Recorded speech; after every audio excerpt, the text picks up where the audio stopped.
Hey there, guys. We've now got the information for Dark Knight Duane, the new global exclusive unit for April. And in this video, we're going to be taking a look at him, getting some early impressions, etc. So, the unit, as we know from the news, is a physical attacker. He only has the attack roll. He's an SLB unit. His tags are Fire, Attacker, Brave Exvius, and Clash of Wills. As far as his stats, they're pretty good. He does have, after pots, 625 attack power for EX3, which is basically as high as it gets currently. I don't think anyone has higher except for Van Harma. I think Van Harma has actually higher than that, but he's kind of a special case. But yeah, his attack power, excellent, very high. 625 is great. His passive resistances, again, very good. 50 across the board, 75 to fire, amazing. As far as his innate status ailments, he is immune to some of the important ones like confusion and petrify. Not immune to sleep or paralyze, so you'd have to deal with that if the boss does use those. But that's pretty easy to do these days. As far as his gear selection, heavy helms and clothing and medium armor are the important ones for Clash of Wills stuff. He can't use hats, which is a little unfortunate because maybe you want to use something like, Bart's STMR on him, or even go old school for like Eileen's STMR. But that's pretty minor overall. His gear selection is pretty good. As far as his weapons, you're only going to use swords on him, honestly speaking. So he can use swords. That's all that really matters. There you go. Oh, and by the way, his STMR, for people who are wondering, real quick, the special ability on it, True Byoga Blade, is physical. Actually, let me look. Does this even show? Yeah, it does. Okay, so it is 1,000 effective modifier and extreme Nova frames. So there you go. So the modifier is pretty low. It does not dual cast when you're dual wielding. So basically the modifier is pretty bad, honestly speaking. It's just a source of extreme Nova for those of you that don't have things like Eye of the Dragon or those limited time materias. It is single target though, keep that in mind. This is not an AoE extreme Nova like the materias. So sometimes that can be a problem, but it is a now permanent source of extreme Nova for your support units or whoever you need. Now as far as his kit, like I said, he is a SLB unit, as we know from the news. So some of the important things: Hellfire Infusion is his 150 fire amplify, one time per battle. This is not rechargeable. It also fills his LB gauge and gives you a big chunk of morale. Pretty good for Clash of Wills. He's got this cooldown Blood Shield, where he increases his fire and dark resist. He gets 90% general mitigation for 2 turns. He does deal himself some damage. That's actually a good thing. You're going to see why a little bit later, because he does have special abilities that activate when his health drops below thresholds. So dealing self-damage is kind of cool. As long as you don't deal too much damage. And fills morale gauge, etc. He's got these abilities as well. 60% magic mitt, 60% physical mitt, and some racial mitigations versus Beast, Dragon, and Stone. Overall, those aren't too special. 60% is a little low compared to what our support units are giving us anyway. But if, like, for example, you're a support unit, or you're not using one, or they're busy, it's something. Honestly speaking, you're not going to use these that often, but sometimes you will. And then his chain abilities. So every single attack in this dude's kit is a tag chain, which is awesome. I love tag chains. So he's got 3 different chaining frames on his castable skills. These can be triple cast. They're all the same thing. Actually, they're slightly different. One breaks defense, one breaks magic, one breaks attack by 80%. 80% is pretty low, but I guess it's something. They're all AoE chains. They're all 500 modifier per cast. In Clash of Wills, they're only 400 modifier outside of Clash of Wills. But yeah, there it is. But Stardust, Bolting, and Absolute Mirror of Equity, those are the 3 big chain families, so that's awesome. He does have Extreme Nova as well on his LB. We'll get to that in a minute. But yeah, so you just choose your frame you want to use, and it is tag chaining, which is so nice, because Stardust Ray is kind of irritating to chain. At least I find it to be. So that's great. He can imbue himself with fire or darkness. Obviously, darkness is a little bit weaker because he's not a quote-unquote dark unit, but he does have it in his kit. 120 in peril for dark, 135 for fire. These are on demand. 45 amp for dark, 60 amp for fire, permanent, which is great. Can't be dispelled too. Kind of cool. There's his triple cast. And here is his rechargeable magnus. This can be used every time you use the SLB, and it's usable from turn 1, which is really nice because it's actually pretty good burst. It's a grand I'm sorry. It's a grand total of 3,050 modifier. After you do all the triple dipping and then the doubling because it's kind of a little bit confusing to look at. Basically, it's an AoE absolute mirror of equity chain that is a 3,050 modifier, which is equal to approximately a 435 LB. And this is his highest burst outside of Clash of Wills. So in like Dark Visions or Trials, that's going to be his biggest damage move. And it can be used again every single time you use the SLB. It's also usable on turn 1, which is really nice. So he's definitely a nice turn 1 burster. Very, very, very nice. There it is. Now, we're going to come back to his passives in a minute. Let's jump to his LB and SLB. So the LB is, again, Tag Chaining Extreme Nova. Very nice. It's also a 35% Sword in Peril, which is cool. Not the best in the game. We've got 40% now with the premium units, but 35 is still very, very good. Now, this does a little bit lowish damage outside of Clash of Wills, only 275. The SLB does increase the modifier by 100, so after you SLB, it'll start doing 375. That's still going to be a little bit lower than his Magnus ability outside of Clash, unless you're using things like, Melissa on him, or maybe Sylvie, or Typhus' Spirit. That may push it to be better than his Magnus Burst, but whatever. But in Clash of Wills, it's a 575 plus 100 modifier, so it's a 675 modifier in Clash of Wills, and that is very, very good. Because remember, he does have the 8 times chain cap, which is amazing. And then the SLB, like I said, restores the charge of his Magnus. But the SLB does not deal any damage at all. Keep that in mind. 6 evade stacks for himself. His leader skill we know about, 300 to all stats for all Clash of Wills units.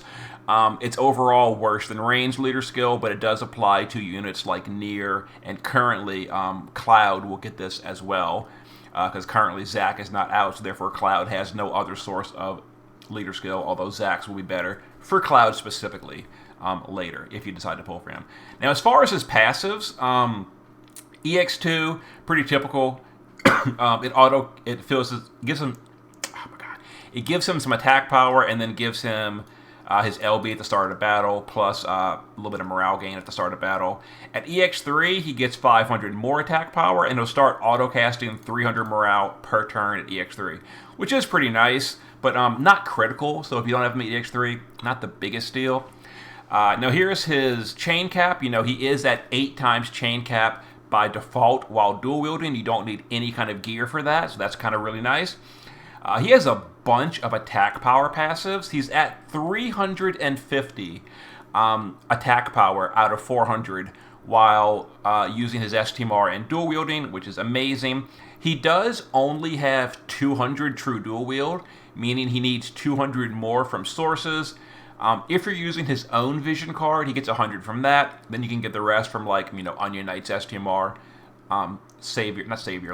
Radiant Lightning's TMR, stuff like that. Zenaida's STMR. Or if you're using a better vision card, like, Ibarra's, Reigns, etc., then he's going to need 200%. So, like, 2 of those. He doesn't have any spirit passives whatsoever. Keep that in mind. So he's going to be a little bit squishier to magical damage. But that's not too big of a deal because he seems like he's going to gear pretty easily. So you can, fill in some spare material slots with like spirit gear or something. Also, for example, Beach Blaster, Olive, Sky, those are units that have garbage spirit as well. We've been using them for a year and a half. You know, we manage. We manage. Sometimes the fights will like require you to equip guts on your squishy spirit units. So Dwayne might need guts. Speaking of guts, he actually has guts right here. He has 2 sources of higher hit point lock guts. What that means is if you're using, for example, an item source of guts as well, he can guts up to 3 times in a turn, the same turn even, before dying. So he's pretty resilient. He's also got the chain speed passive. This is something that like Flaring Rain doesn't have. So this is real nice that you have this. If you also put something like Oliveira TMR, Avalanche Tifa TMR, he'll be at 400 bonus chain speed, meaning he's going to hit the chain cap very, very quickly, even though he's at 8 times X, which is very, very good for a tag chainer. You want them to build the speed as quickly as possible, because normally your tag chainers will be sent out first to build the chain for the rest of the party, and you know, he will build it nice and quickly. He's got 200 killers to Beast, Demon, Dragon, Fairy, Stone, and Plant, so 6 out of 12 races. The other 6 he has no killers at all, but that's still better than most units. So overall, he's pretty good. Regenerates 15 MP per turn. Oh, I should mention, notice his MP cost. They are very, very low. So for those of you that have been using like either Deoxys or Flaring Rain, you've noticed they run out of MP in like 1 or 2 turns. It's terrible. I hate it.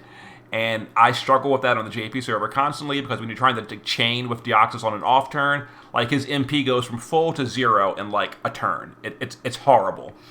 Dwayne will definitely not have that problem. His MP costs are very low, and he has a 15% refresh by default. So that's really, really cool.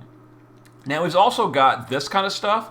Now, when his HP drops under 80%, which means anytime you use 2 of these HP 10% skills, or anytime you use Blood Shield, it'll activate this.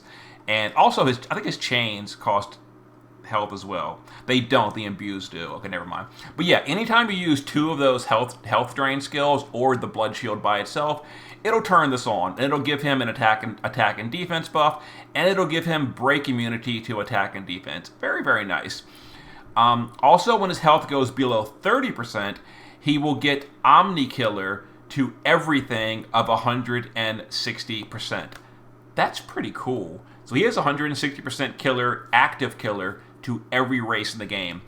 Also, we don't know what this is. Let me refresh the page and see if Saline figured it out. Nope, not yet.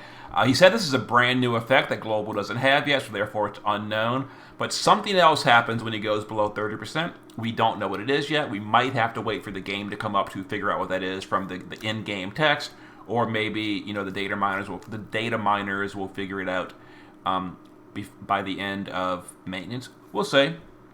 And then the last thing in his kit is his morale thing. I should also mention his normal attack right here is Arcane Negation. So his normal attack will be a perfect dispel, and that fills his LB gauge. So if you give him like a Blizzard Orb and he counters a random AoE or something, he will perfect dispel the boss for you, you know, for free. Or you can, you know, manually make him a normal attack and perfect dispel. But that usually you don't want to do that because it'll waste your whole turn. But yeah, so counterattacks will make him perfect dispel. Really cool.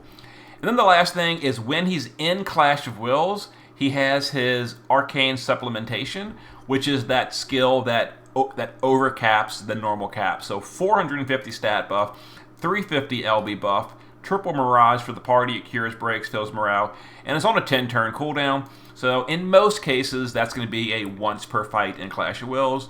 Although, if you're using Melissa, technically, you could get a second use out of it if you did a bunch of cooldown reduction on Dwayne. You know, depending on how many times you use, like, Melissa's SOB. It could be used twice, potentially.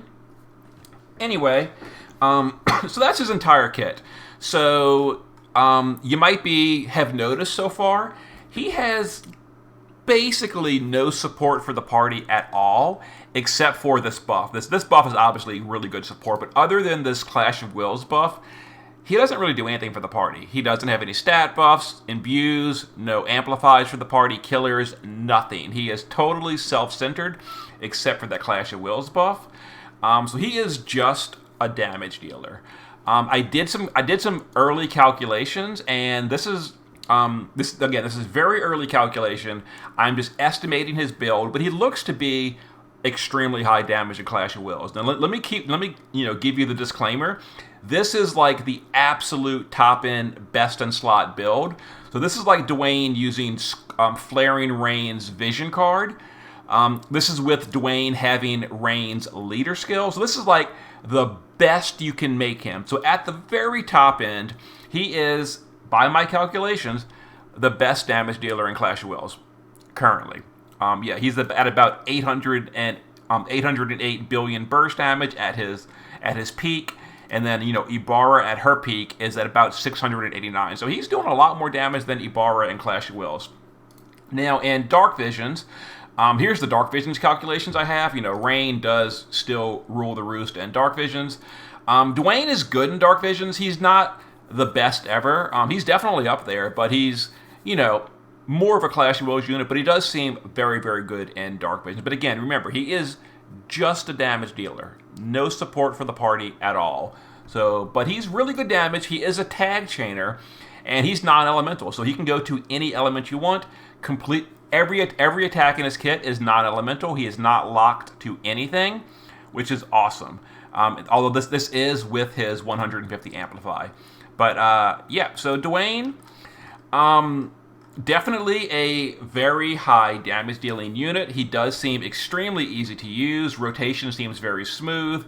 One of the big absolute hated things about Cleome, for me personally, was her absolutely just janky, irritating rotation and clunkiness.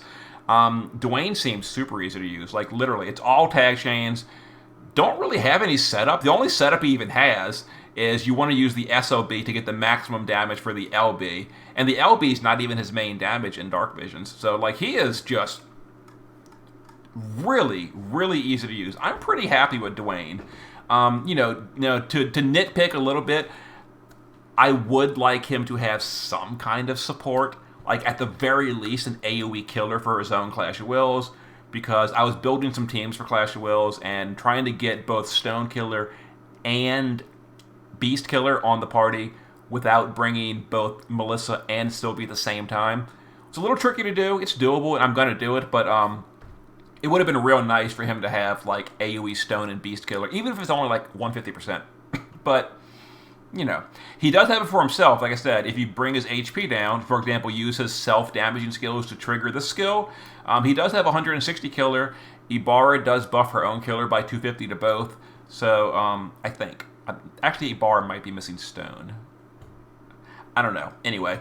But yeah, so Dwayne, not the most interesting unit. Honestly, he's just a damage dealer that hits really hard, very easy to use, very minimal support, other than that Clash of Wills buff, which is currently the best buff in the game. Which is kind of weird to say, minimal support, but he has the best buff in the game at the same time. But, there it is.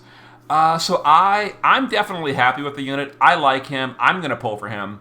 I'm definitely pulling for him.